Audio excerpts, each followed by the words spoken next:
Okay. Just kidding, it's at 3:30. So Nina Gerton, in my mind, needs no introduction. As the woman who is embodying warmth, grace, and wisdom, to know Nina as I've experienced while on a raw journey with grief in 2022 is to be surrounded by compassion and deep love. But as Nina wrote me, oh lordy, so let's get on with it. Nina is an end-of-life doula, death educator, grief support specialist, aromatherapist, amongst other things. So as Nina would put it, relax and lean in as Nina presents on aromatherapy and ritual at the end of life. Thank you, Nina. There you go. All right. So I need to inquire first, is anyone asthmatic? If you are, raise your hand. You are? I am. Okay. All right. Then we will not use sage. I sage my home. And I feel okay. Oh, and you don't get... I don't have action. Okay, you don't. It's exercise induced. Okay. All right. Okay. Well then, away we go. All right. So I am a private practice end-of-life doula, death doula. I'm a chaplain, a spiritual director, a death educator, a grief support specialist, a ritualist, a celebrant, and an aromatherapist. And what's beautiful about all of that is that each informs the other and helps me to have a full collaboration of one thing folding into the other as I do my work. So to start, I want to talk about a few different oils I use with hospice patients that help to shift mood or diminish symptoms of nausea, to assist with shortness of breath, to calm, to brighten or elevate, to open chakras so that folks can depart this life with a little bit less fear. Essential oils all have their own vibrations, and some align with vital organs. All of them have jobs to do. Many are multi-purpose. So an example is lavender. I'm going to open up some lavender and just...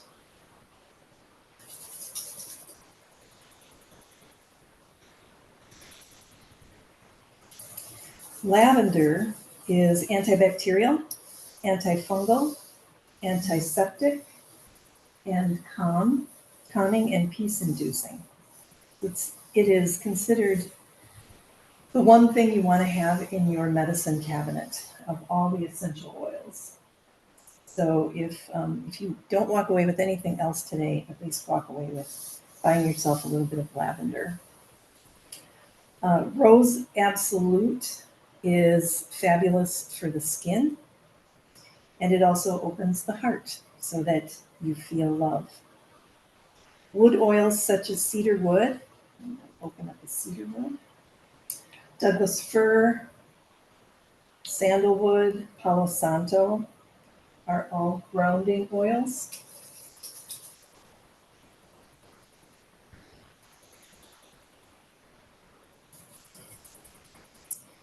And geranium and patchouli are also great for the skin, as well as brightening and calming, respectively. Patchouli is also another oil that a lot of people don't like. I'm going to use a little bit of geranium right now.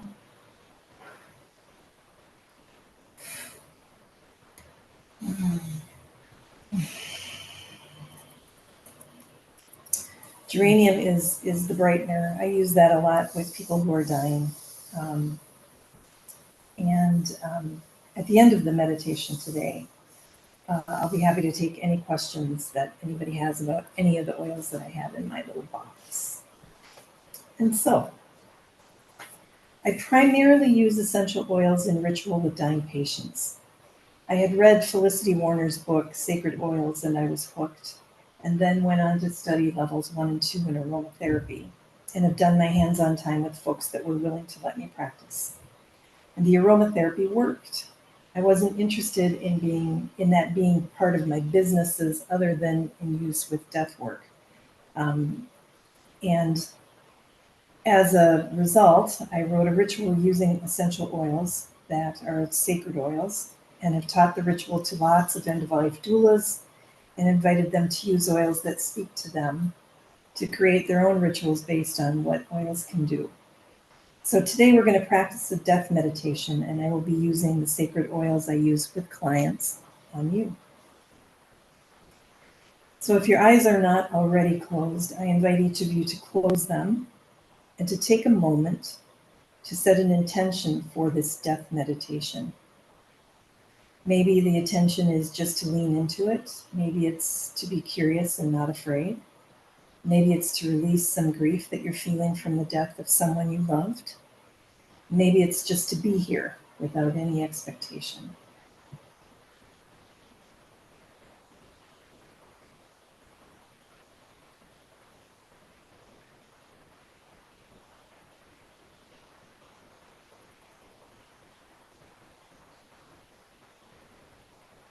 So by setting your intention and entering into this meditation, you will have healing of some kind. Whenever we set an intention and follow it with an action, healing occurs. And I invite you to trust that because it is a rule of the universe. And now you can open your eyes if you wish. So I'd like us to take 3 breaths together. We're going to breathe in, hold for a count of 4 at the top, and then release. And so there'll be 3. And the first one in, and hold, and exhale. And in, and hold, and exhale. Last one, in, and hold, and exhale. Thank you. By doing that together, we've built a container that will hold any emotions that might come up over the next 20 minutes or so. And I want you to know that any and all emotions are welcome. So death meditations are a practice. The practice helps us to lean into the idea of our mortality, allows us to imagine what dying might be like, and also invites us to remember that we will die, and in doing so reminds us that we can live more mindfully, maybe with a little more kindness, maybe with a touch more compassion. Everyone's death is their own, and that being said, most deaths follow a pattern of loosening from the space we now know, surrendering our bodies and moving into a space we can only imagine or hope for. None of us knows for sure, and so we imagine and we hope. Our bodies are made of 5 elements: earth, water, fire, air, and metal. Metal is in our blood, and so that will always be with us. We do not release that when we die. However, the other elements, earth, water, fire, and air, we do release as we die. So I am going to bring you to the point of death, beyond death, and then bring you back into the now through air, fire, water, and earth. So get as comfortable as you want. Shift your legs if you need to, shift your head if you need to, whatever it is. And close your eyes if that feels okay, or just lower your gaze. I also invite you to place one hand on your heart and the other on your belly. And so we begin.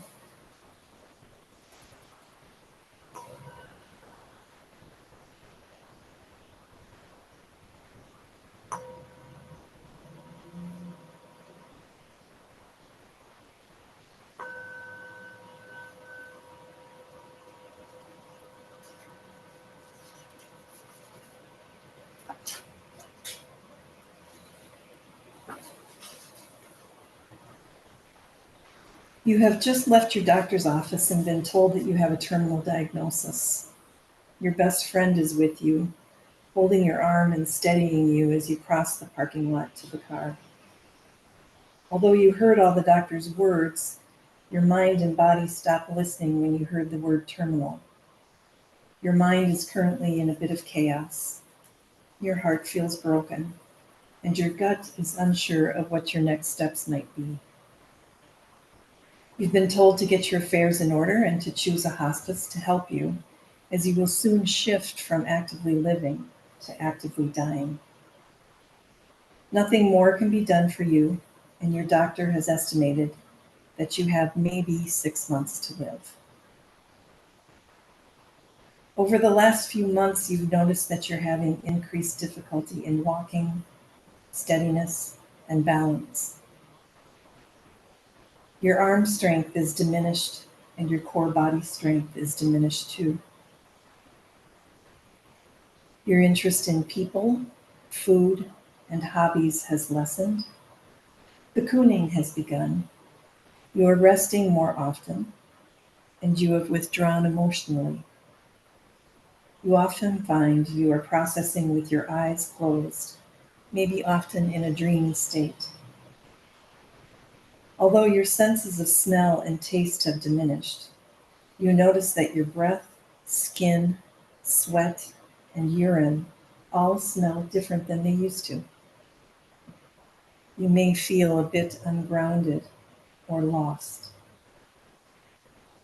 You've begun thinking about unfinished business with people that you love or have loved, and you feel a sense of urgency in having conversations that matter. It feels like time is slipping away. Your body feels heavy. It feels heavy as though you have weights wrapped around your legs. You have fallen so many times. You are now bedbound. Earth is leaving your body. It is less than 3 minutes to your death, or three months to your death, and the little bit of food you eat is pureed. It tastes like cardboard. The fluids you drink have been thickened so that you don't choke on them. Staying hydrated is becoming harder, and eating has lost all its lure. You notice you're thirsty. You can't get enough to drink. Your tongue feels dry or rough. Chewing and swallowing have become more difficult. Your heartbeat has become somewhat irregular. You can feel it pounding in your chest. You are 2 weeks from your death. You've lost control of your bladder, and your caregivers wipe drool from your chin. Your eyes water. You have a nose that constantly seems to drip. The color of your urine has become darker. At first it was a light yellow or green. Gradually it turned amber colored, and now it is an almost dark brown and has sediment in it. How strange, you think to yourself. Often emotionally lonely, you've become very demanding of time and attention. You can feel the weariness of your loved ones. There is a heavy weight on your chest.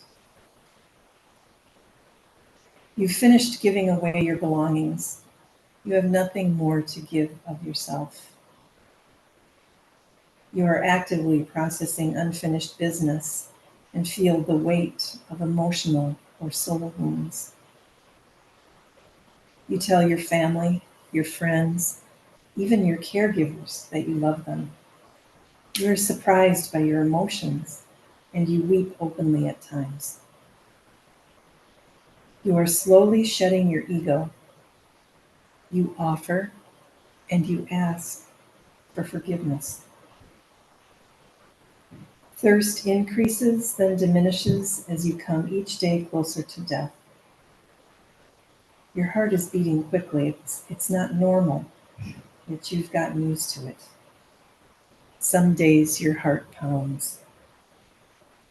Water is leaving your body. It is days to a week before your death.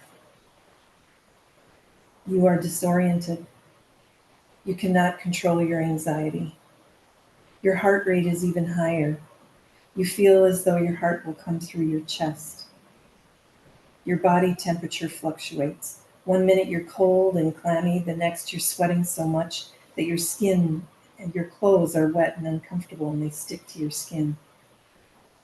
Your loved ones are seeing skin color and temperature changes. 1 minute you flush, the next your eyes are yellowing. Your lips are sometimes blue. You've become emotionally distant. Your loved ones watch you for any sign of the person they thought they knew. You're beginning to see things that others don't see. You are aware that death is near. You felt a tapping on your shoulder, yet no one is there. You see spirits in the room. Who are they? Your temperature cools. Your feet and your hands begin to alternate hot and cold. You can hear. Sometimes the sounds are fuzzy. You sleep most of the time. You become unresponsive.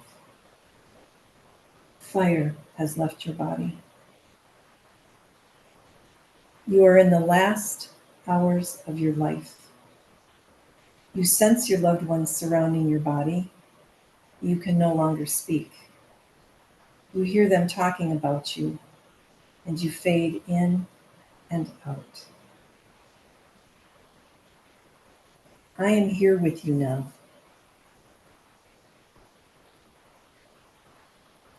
First, I clear your room with sage. I work clockwise, blowing into all the corners of the room.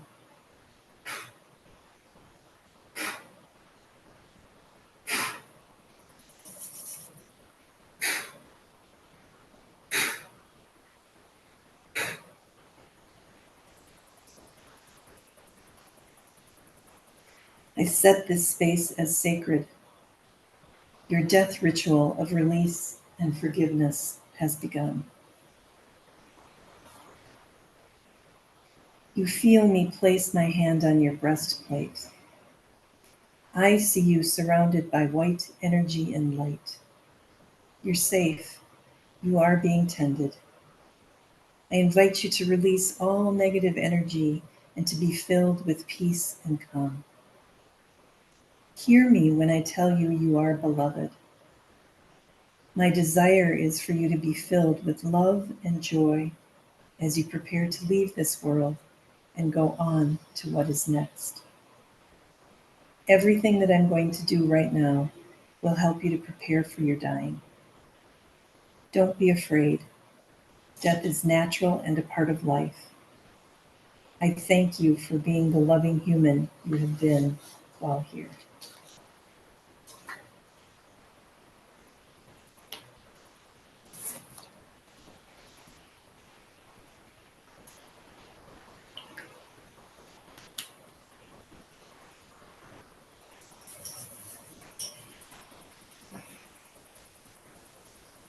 I anoint your aura with Palo Santo.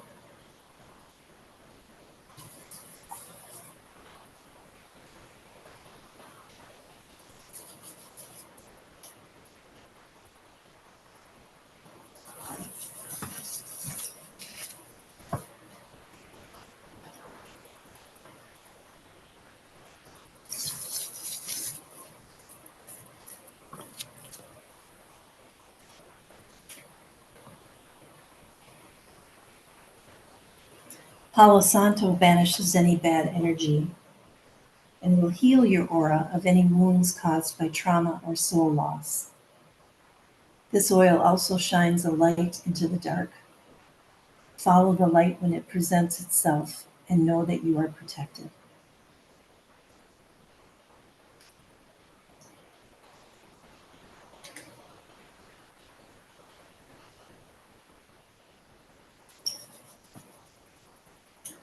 I anoint your base chakra with patchouli.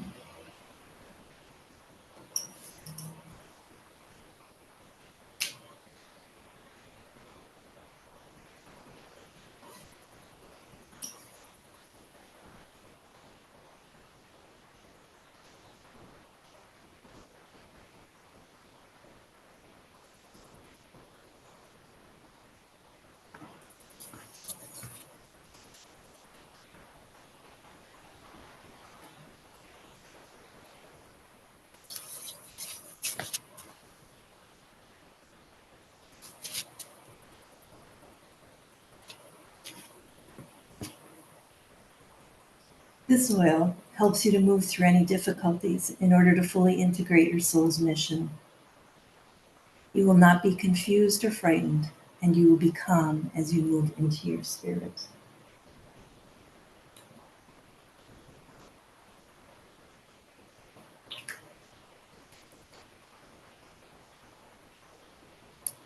I anoint your sacral chakra with rosewood.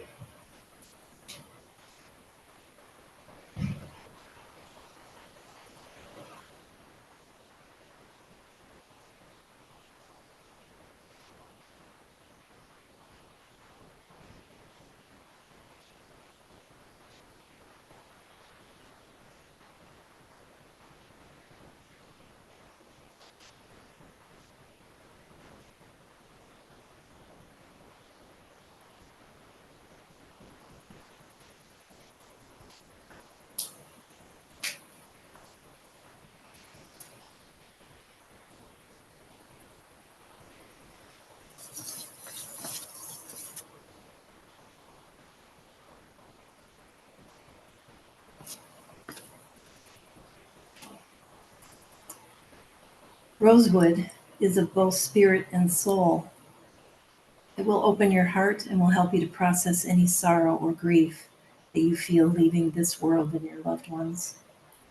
This oil will also help you to connect with love on a deeper level. It will free you and lift you into the spiritual realm so that you will find freedom and joy.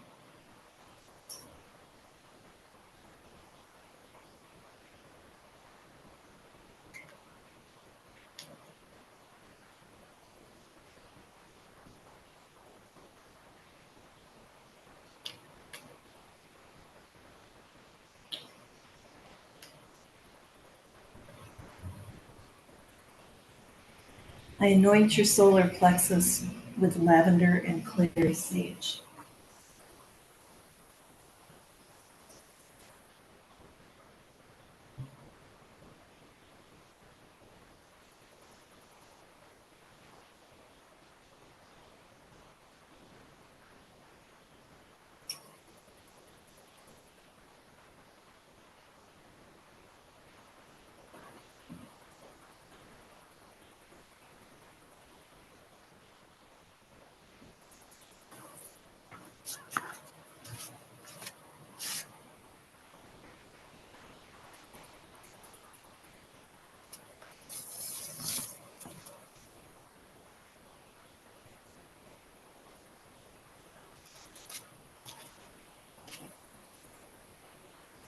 These oils touch you with light and bring you into balance.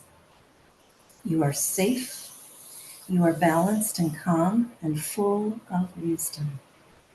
Trust that whatever changes you are about to go through are for your soul's development. Your energy will begin shifting soon, and your physical body will become a light-filled spirit.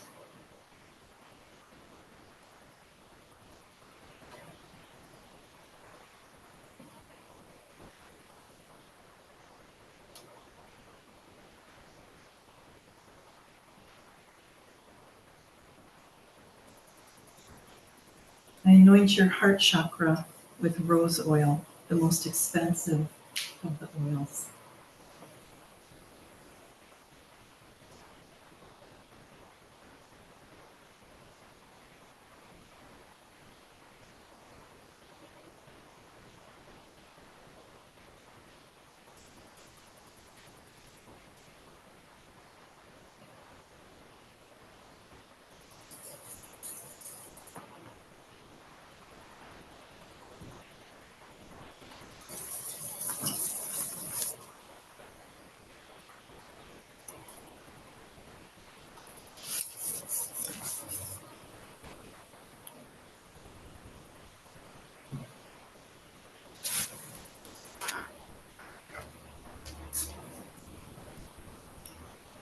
Rose oil opens your heart wider and wider and wider so that love is all you feel.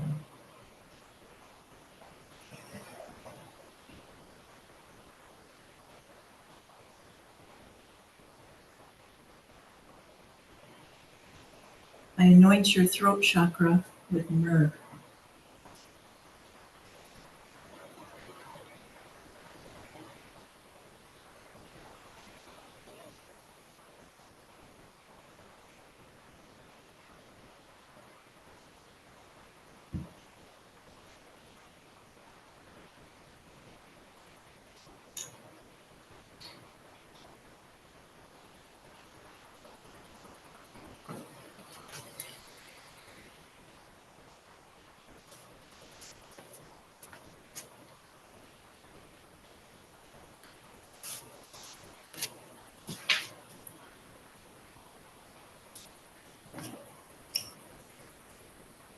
Myrrh releases any negative emotions you might have, enables you to forgive any who have crossed your path and made your life hard.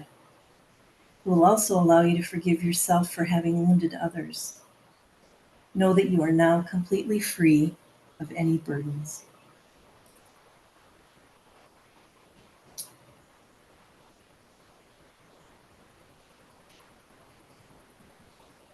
I anoint your third eye with frankincense.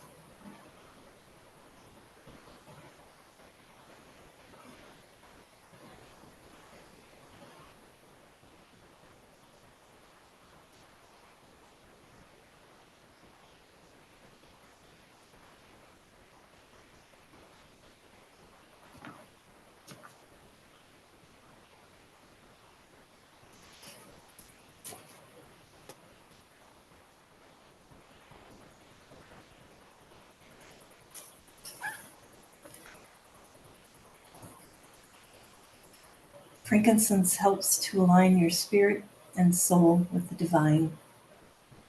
It will also help to heal soul wounds.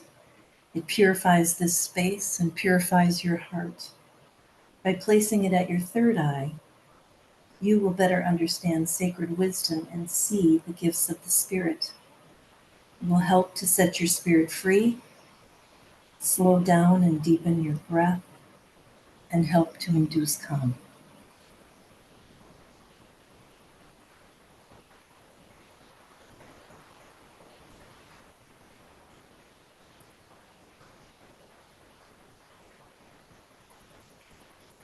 Anoint your crown chakra with sandalwood, one of the holiest of oils.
Sandalwood will help you on your journey to listen with your heart and your soul. It will help to soothe any restlessness and will bring you peace and tranquility. It will help you to tune into Source, which is love. This oil will help you to cross the threshold when it is your time. Finally,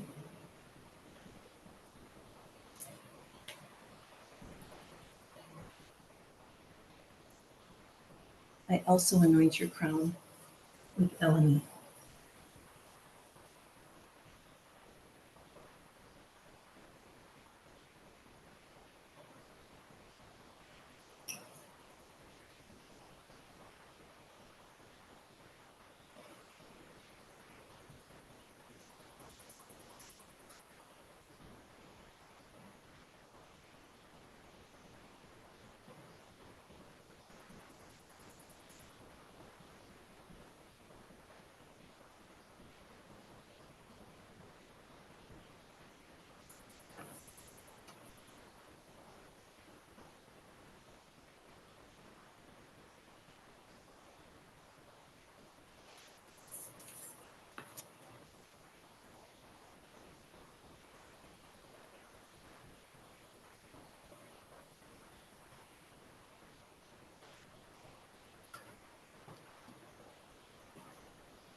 Elemi allows your body to surrender your spirit.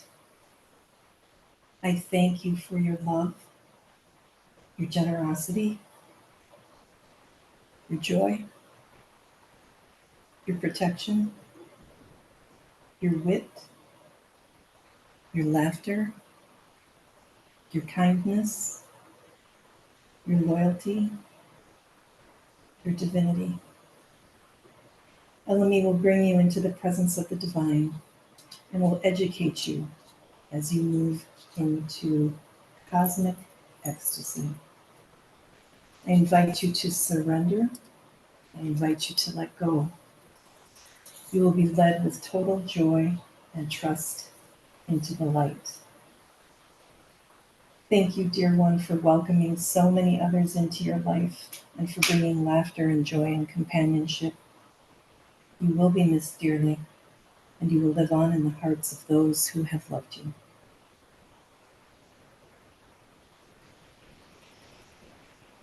Your family and dearest friends surround you. They place their hands beneath your shoulders, underneath your back, underneath your hands, underneath your legs, underneath your feet.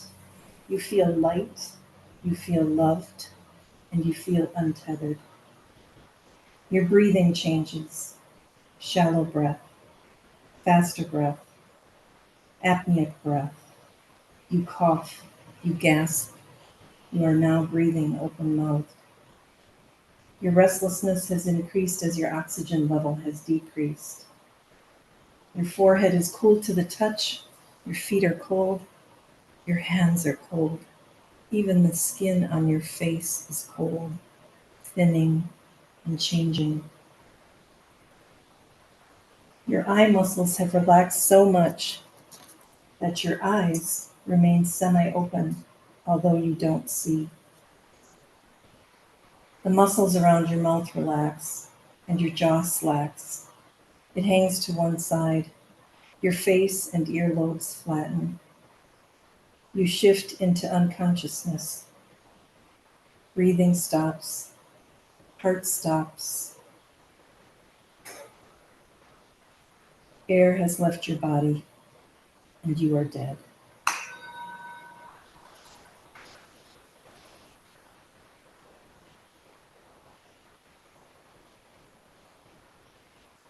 Your spirit soars upward and away from the body that could no longer serve you. You see your loved ones gathered around your body, and you understand that you are no longer a part of that world. You are amazed at what you feel without your body. Joy, love, bliss. Leaving your body behind was so much easier than you thought it could be. You are free. You fly through the beauty of the cosmos. You can touch the stars. You stop and take in the awe that surrounds you. There is nothing but beauty and silence.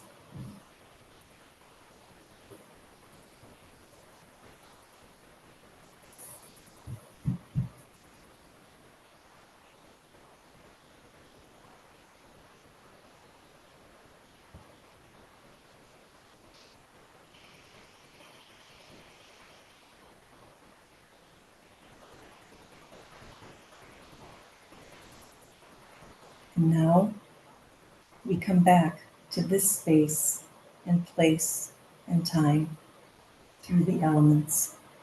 First, air. Pay attention to your breath. Pay attention to the way your lungs fill with air and breathe out. You are connected in this moment through your breath.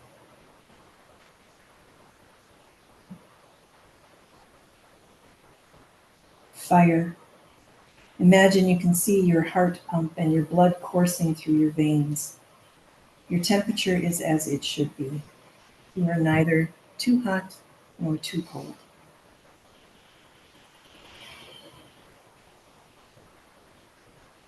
Water. Feel your tongue touch your teeth. Feel the saliva that pools inside your mouth. Swallow. Feel the ease in the motion. Wipe any tears from your cheeks and place them on your heart. You are feeling healing from hand to heart. Finally, earth. Stretch your body. Put your arms up and feel the temperature of the room air. Move your feet from side to side, up and down. You feel the length in your limbs and you feel the seat in your chair. You are here. You are in the now. I invite you to take a deep breath in and hold it for 4. In and out. One more breath in and out. Last breath in and out. We have released into the universe any emotions that were held into our container. You may now open your eyes and return fully and completely to this room. And we end this meditation by clearing the room with 3 chimes.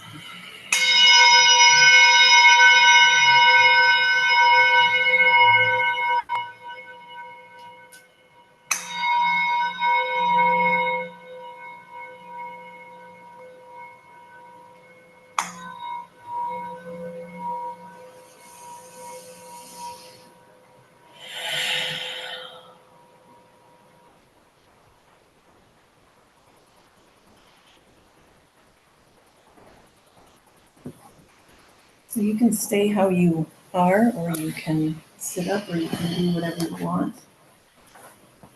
Does anyone want to share how they feel? So good. Very peaceful. And I could feel it as a progression as you went through each of the oils and talked about their properties, relaxing more and more, allowing that curiosity to come in place of the fear. Yes. That was one of the coolest things I've ever done. And the only time I've stayed present for a meditation the entire time. Oh, wow. Oh. Yeah. Beautiful. That was incredible. That was so awesome. Anybody else? I just came from intense few months of meditation, and that was by far the most engaged and least amount of stress, anxiety that I felt without thinking about it. Nice. And that might be the oils too, right? Yeah. Yeah, the oils just bring that peace and that heaviness or that relaxation that comes in.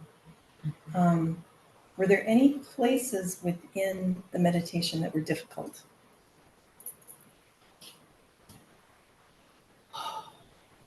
I think root to sacral, I was more focused on the management of the vent and making sure everybody was comfortable here. And by the time you got to my heart, I was like, okay, Nina's got it. We're fine. I had a little anticipatory anxiety, like in the beginning when you said, I'm going to lead you through death. And then bring you back. I mean, I was kind of like, oh, okay. And noticed I wasn't getting a full breath and had to kind of ground, but not really knowing what that meant. And even hearing those words felt overwhelming. But then going through it was surprisingly peaceful and just a really, really amazing exercise. When we did the visual exercise, I had wanted an anointment of frankincense on my third eye. So when you said that, I was like, oh, that's funny. I thought right away. Never something that I thought of before today. And for whatever reason, I was like, oh, frankincense. Yeah, sure. Yeah. And it is specifically for the third eye. That's so curious. Yeah. That's what Yeah. she said. Yeah. Yeah. So when I was sitting back there and you said that, I was like, oh, well, that should be in first breath. Which is awesome. Yeah. I thought it was interesting that, what is your sound device called? A singing bowl. Singing bowl. Yep. I was looking at this one. This is a Tibetan bell, Oh. which would have been nice too. Right. Yeah. But I'm getting better at this one. I'm not as versed in this one. And it doesn't sound like I'm super versed with the other one either, but the other one I'm more comfortable I can tell I'm more auditory than scent based. And I don't know if it's because my sense of smell, because of my allergies, has been really bad. I'm just starting to get to it. But sound did more clearing for me. It felt like than the oils. I found that really interesting. And so when I work with patients in hospice, I have one woman that she's been in hospice for over a year, and we do it every week. And I check her with the pendulum to see what's open and what's closed. And she's always open a little bit. And so normally if a person is laying down in a hospital bed and I'm doing it, I do the bowl 3 times, center, and then head, and then rest it on the chest. And just let the vibration just slowly stop. Yeah. Wow. And even in that, it opens up her chakras I bet. enough to where she's open. But then we do the oils. She always wants the oils. So we do that. And this is sort of based on last rites and also just based on a clearing, but then also what these oils do as sacred oils. And they've been used for thousands of years. And here's Michelle. There was one oil I didn't recognize. Elemi. That one too, but early on, it began with a P. Palo Palo. Santo. How do you spell that? It's Palo and then Santo. So it means Okay, just like it sounds. holy wood. Okay, Yep. all right. Well, and for me, when you explain what Palo Santo does, especially around the trauma, Mhm. no wonder I have it everywhere. Even my laundry detergent. Oh, Like I'm so interesting. drawn to that Mhm. scent. Yep. I've been on a very long trauma healing journey. Yeah. And it when I came through, I was going through your aura. So that's really how it works. You start at the feet and you move up. So you always start at the feet and move up. And if you think about our chakras, the root, the sacral, the solar plexus, those are all related to Mother Earth. Then we have the bridge of the heart. And then the rest of the chakras are all related to Father Sky. So it's just really interesting the way that it brings you shifting. And the patchouli is a bulldozer. So it helps you to push through to start that process That's a of great way letting to go. put it. Yeah. Yeah. So That was so lovely. Can you explain why I was smelling cinnamon early on? I have no idea. Cool. Yeah. That's all you. Yeah. That's Was it in your great. coffee? No, it was the Hi. Hocus Pocus. But yeah, Interesting. on the root and sacral, I was like, you sure you're not gonna cinnamon in there somewhere too? So, Yeah. okay, cool. Yeah. So any questions about any of the oils that I've used, or do you have any questions just on any specific oil I might be able to answer and I might not? Yeah, what does Ella mean? Yeah. Yeah. So Elemi, it is so rare and hard to find. Can you spell it? Elemi, but it's very earthy. I'll pass that one Yes, around it really because is. it's super earthy, and most people don't like it. They kind of It have smells like an dirt. aversion. Yeah, it does kind of smell like dirt. Yeah. What part of the plant is it from? Or what kind of a plant is I it? don't even know. Okay. Oh. It's from an Elemi plant. Yeah, which is sure. Elemi oil, but I just have trusted Felicity Warner that she's got her shit locked down, so I'm just following that path. I like it. I liked it more than the sandalwood. Sandalwood, I'm not a huge fan of. And so when the I was like, oh, we get a second one. Oh, good. Glad I cleared that out. No. Do you use a specific brand? I try to use so I make soaps and do other aromatherapy and whatnot. So most of what I try and buy is New Directions out of Canada. Okay. And sometimes I can't get Elemi from New Directions. Yeah. So I've had to just buy, and if you, in doing practices like this, you want to use oils that have a lot number and that have been traced from point of distill Yeah. to point of bottling. And sometimes you can't I can't find it. Yeah. And so I just have to trust the universe that it's giving me the one that I need. Mm. So, Do you do private sessions outside of end of life, like trauma, grief? I left, there's a little flyer up there. Yeah, so, yeah, I do primarily work with play and grief and Mm. trauma. So people come to the studio and it's 4 sessions, 3 hours each session, and we talk for an hour, and then we continue talking for 2 more hours because we're together. But there's a third thing. So whenever there's a third thing, then people are focused on the third thing. So then they're more vulnerable Mhm. and they're more willing to share and they're more willing to talk. I love that. Where's that studio? I'm in Northeast, right on 27th and Stinson. Okay. Yeah. Look for the giant nose in the garden. Yes. I mean that literally. Yes. It's still a there. giant nose. Yeah. Wow. Okay. Well, thank you all. Yes, Very, thank very, you. very, That was very, just very much. So beautiful. Thank you.